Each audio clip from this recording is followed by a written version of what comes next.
Imagine living with someone for years, thinking they're your everything, only to discover that they've been keeping a secret family hidden from you. For Sarah and Mike, their seemingly perfect life was turned upside down when the truth finally came out.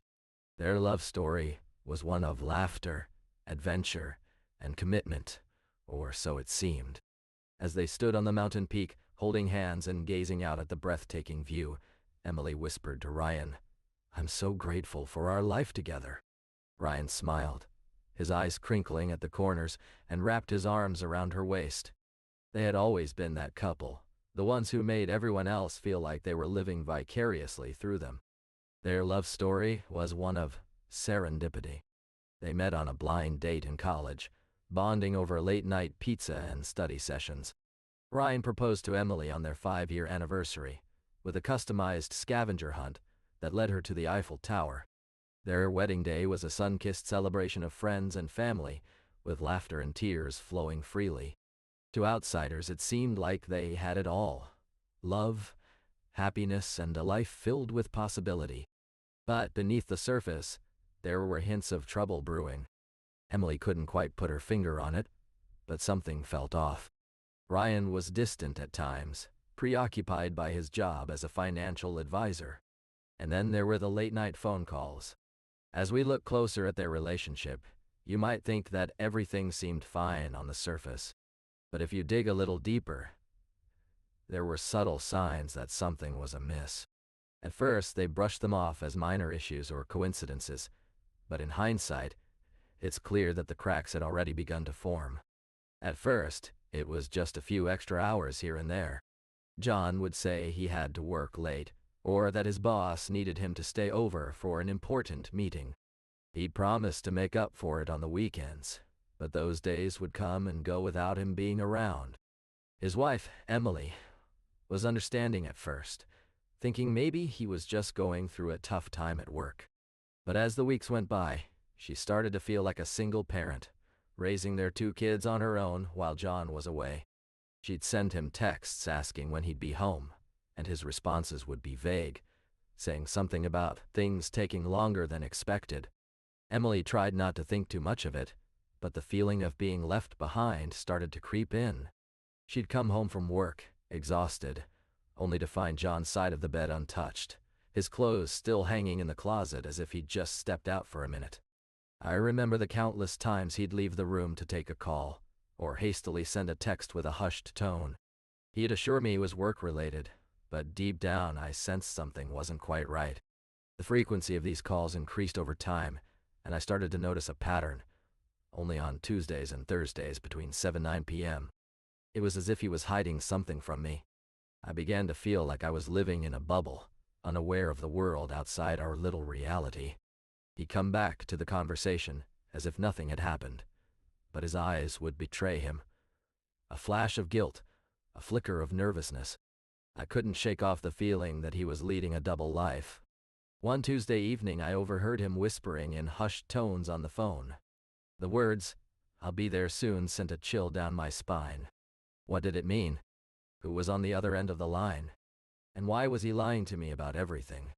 As she walked into the house that day, Sarah couldn't shake off the feeling that something was off. Her husband, John, had been distant for weeks, and their conversations felt forced. He'd cancel plans at the last minute, citing work or family emergencies. But when she asked him about it, he'd brush it off with a laugh and a kiss on the cheek.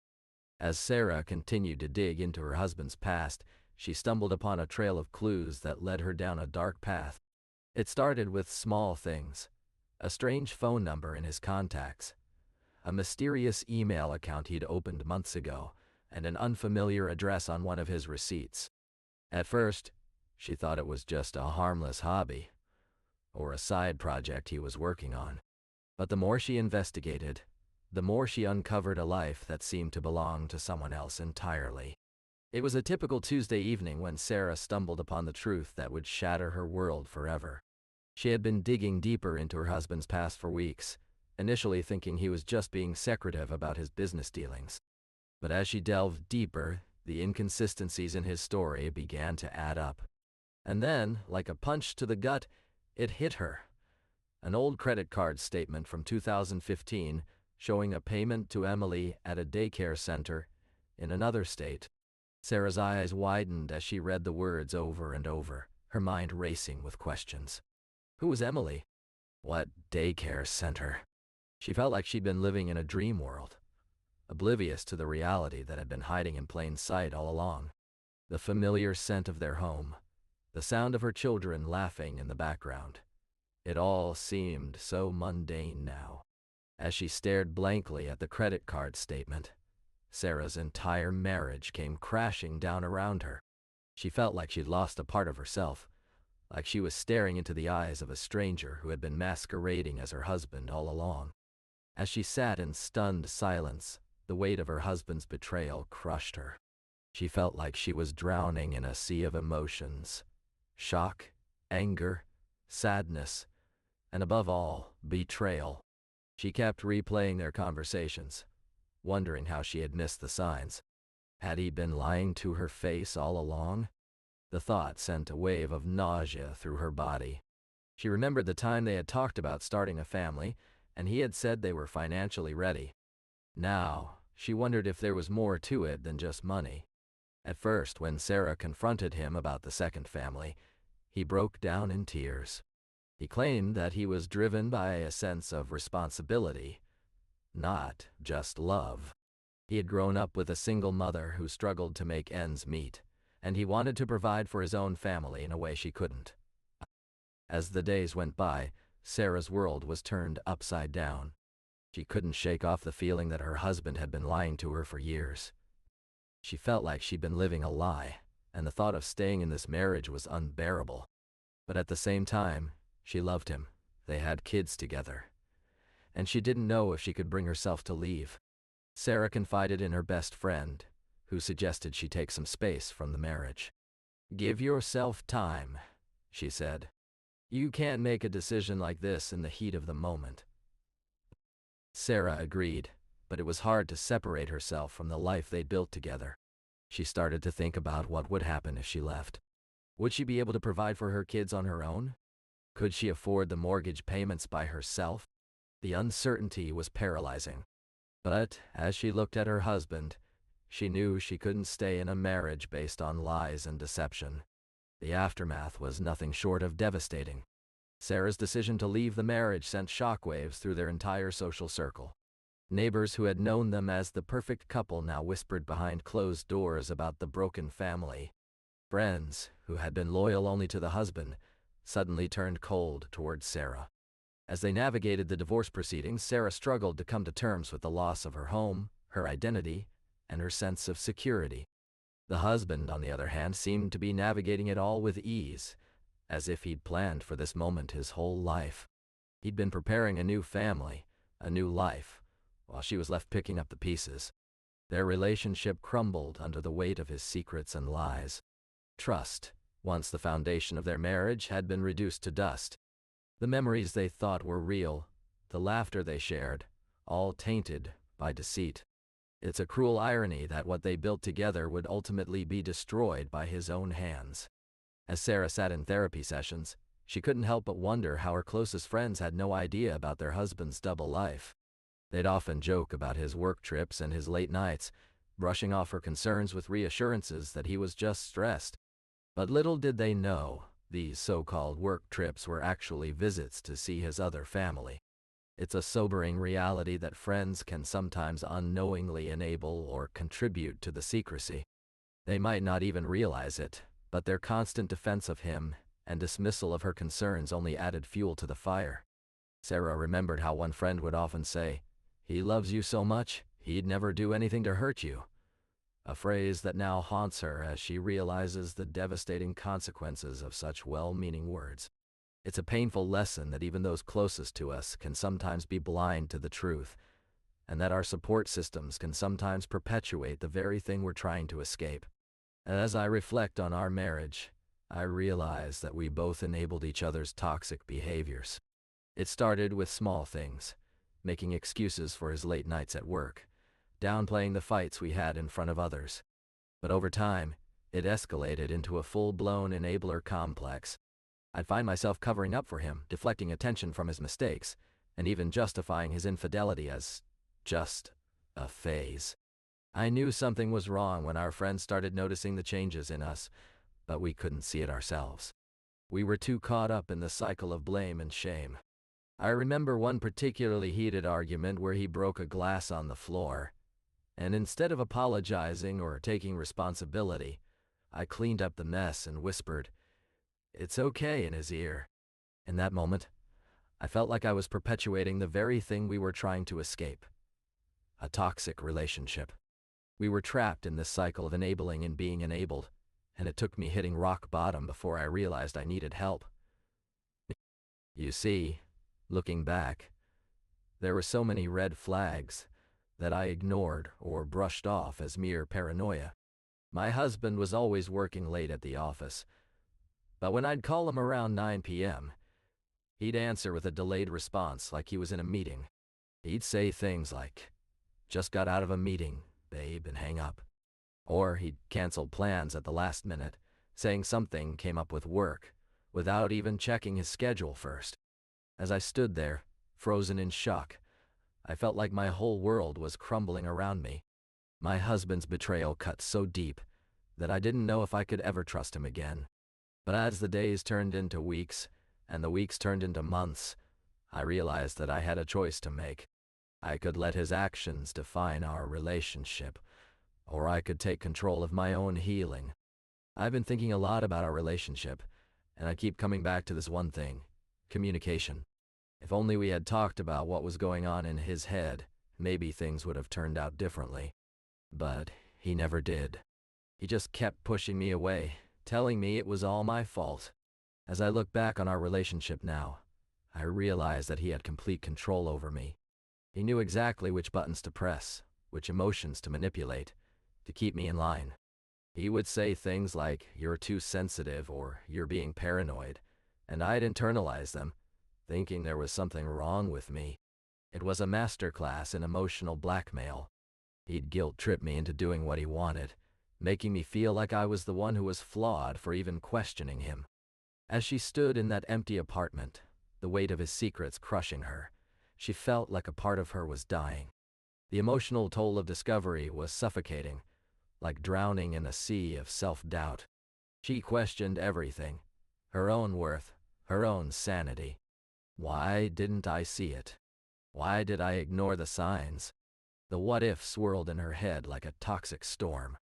As she stood there, reeling from the revelation, she couldn't help but think about the people who had been there for her all along. Her best friend, Rachel, who had listened to her vent about her husband's behavior countless times, and yet still offered a shoulder to cry on. Her sister, who had flown in from out of town to be by her side, even when she didn't know what was happening herself. And her mom, who had always been a steady presence, reminding her that she wasn't alone. These women were more than just support systems. They were the threads that stitched together the frayed edges of her sanity.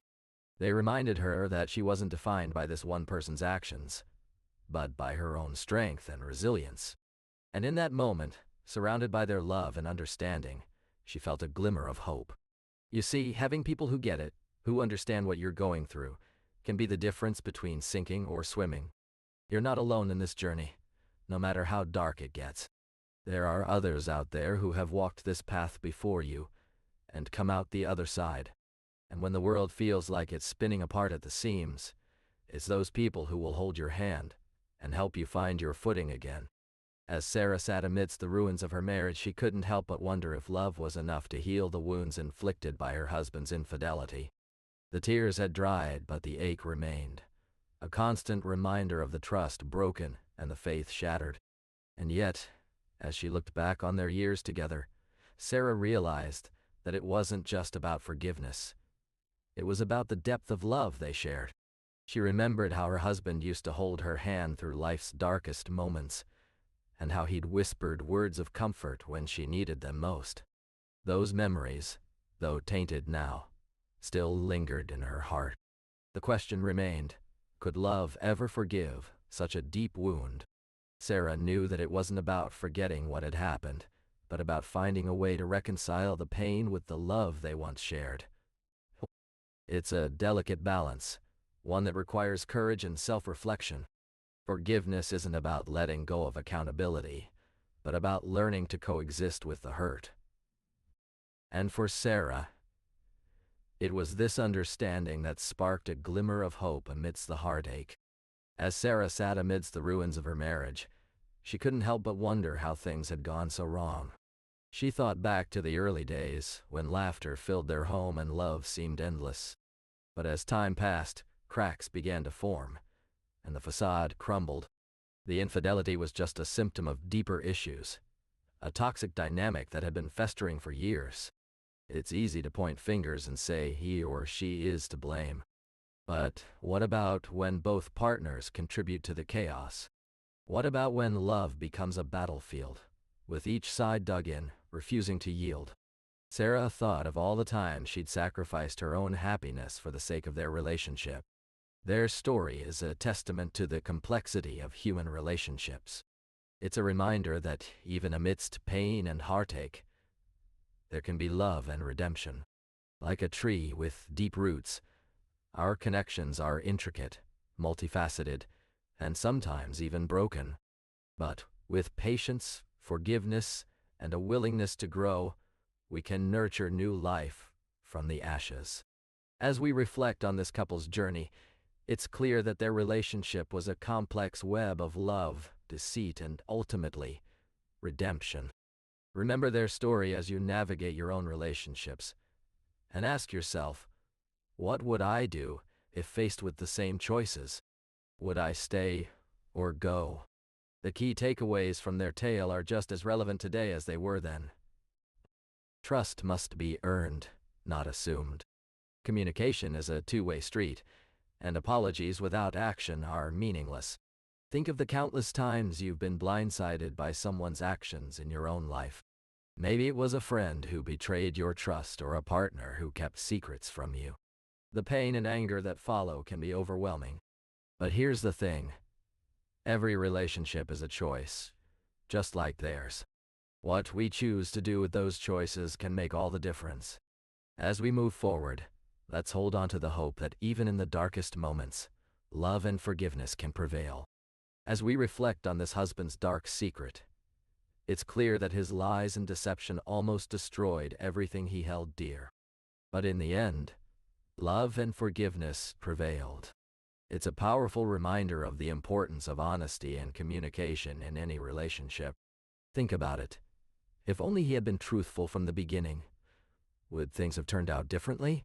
Would she have been able to work through their problems together? The what-ifs linger, but one thing is certain. Trust was broken, and it took a long time to rebuild. In our own lives, we've all made mistakes. We've all hurt those we love. But it's how we choose to move forward that matters. Do we continue down the path of deception and secrecy, or do we take responsibility for our actions? Do we work tirelessly to earn back the trust of those we've hurt? For this couple, forgiveness was a choice they made together. It wasn't easy, but it was necessary if they wanted to move forward. And in doing so, they were able to rebuild their relationship on a foundation of honesty and transparency. As we reflect on this couple's journey, it's clear that their love was strong enough to withstand the darkest of secrets. But what can we learn from their experience? It's a painful reminder that relationships are complex, and even with flaws, there is always hope for redemption and healing. If you're struggling in your own relationship or wondering how someone could keep such a dark secret hidden for so long, know that you're not alone. And if you're looking for more real-life stories of love, heartbreak, and transformation, be sure to subscribe to this channel.